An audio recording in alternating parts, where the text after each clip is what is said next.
Just off the Sri Lankan coast on Sunday morning, 41 asylum seekers were transferred from an Australian customs ship to a Sri Lankan Navy vessel.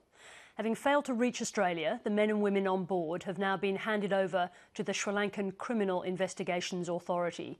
According to the Australian government, only one person on board potentially had a case for refugee status, and that person chose to return to Sri Lanka.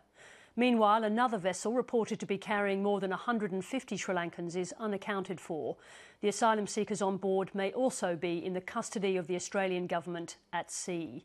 David Manne is one of Australia's leading refugee lawyers, responsible for a series of landmark cases, including a recent challenge to the government's attempts to deny permanent protection visas to boat arrivals. He joins me now in Melbourne. David Manne, welcome to 7:30. Thank you. Now, the government has confirmed handing over 41 Sri Lankans to the authorities, and the Sri Lankan Navy has also said they took custody of them in a mid-sea transfer. Is that legal? Oh, well, look, on the basis of the limited information we have, there are profound concerns that it is not legal, that it is violating people's fundamental rights and putting people's lives at risk. Now, the Sri Lankan Navy has said that for those people on board, they're going to be handed over to the Criminal Investigations Department. What do we know from previous experience about what may happen next? Look, it's actually very difficult to know precisely what will happen next, and this is part of the problem that we've seen in Sri Lanka with people being essentially summarily expelled there without proper due process. It's a country where there is extremely serious systematic abuse of human rights ongoing in the country against certain minorities particularly, and it is often very difficult to precisely track the fate of a returned asylum seeker. And yet, at the same time, the Prime Minister said just the other day that Sri Lanka is a peaceful country. Just for people watching this, how do we make sense of those conflicting positions? Yes, well, look, it's profoundly concerning again to have political leaders in this country appearing to paint a positive picture of the human rights situation in Sri Lanka when independent, credible sources clearly indicate that there are very serious human rights problems in Sri Lanka ongoing, which include arbitrary detention, torture, rape and disappearances on a widespread scale, and also, going back to the point about the fate of returned asylum seekers, a great difficulty with independent scrutiny by the international community of what's really going on there. All right, let's have a look at how these people got back to Sri Lanka in the first place, because the very first thing that happened was that they were intercepted and, as we understand it, then held on a customs ship. Is it legal to hold someone on a customs ship like that?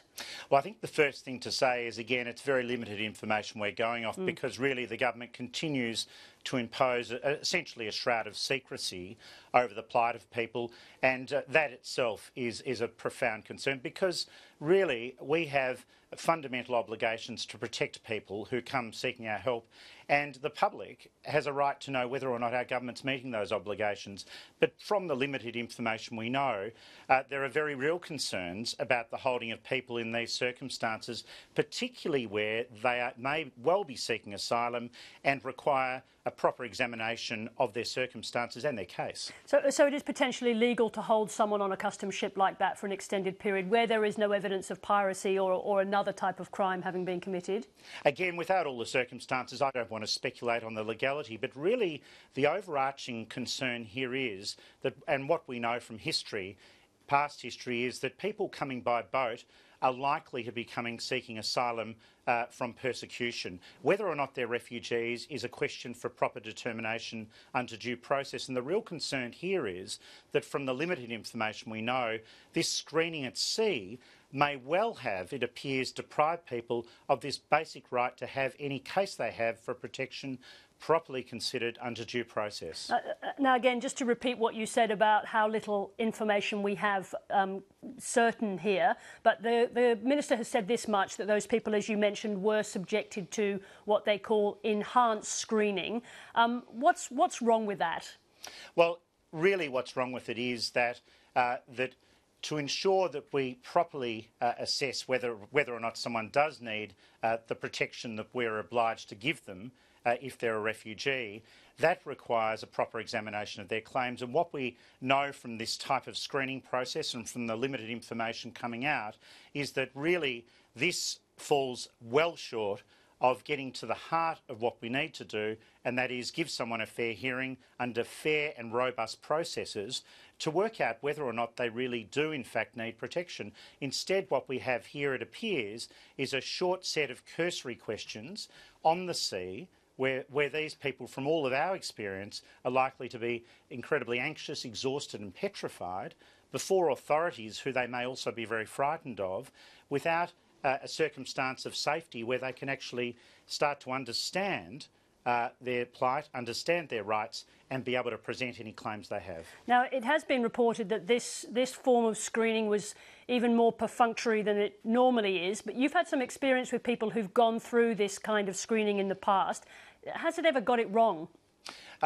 We have grave fears that it has in fact got it wrong. We have seen direct evidence, as have other independent bodies in this country. We have seen clear-cut evidence of grave concerns that people who came to Australia by boat from Sri Lanka seeking protection were summarily expelled without due process in circumstances where they in fact articulated concerns about their safety, concerns about having been tortured and other forms of mistreatment. Just briefly, what is the question that is asked about people's refugee status in those initial screenings? Do you know the question? Well, this is one of the real difficulties, is that it is very unclear as to whether there is a consistent approach taken by officials who interview people.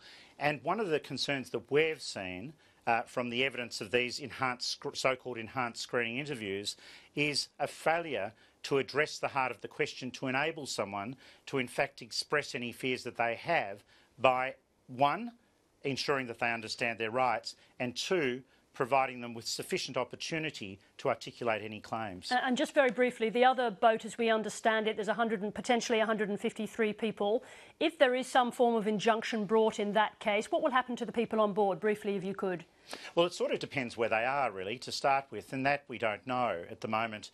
But if there is jurisdiction, that is, that the court believes that they have jurisdiction over the plight of these people, then it may well be that the Australian government is required, for example, to preserve their situation without, for example, handing them back to the authorities that they may have fled from in fear for their lives. David Manne, thank you very much indeed for joining us. Thank you.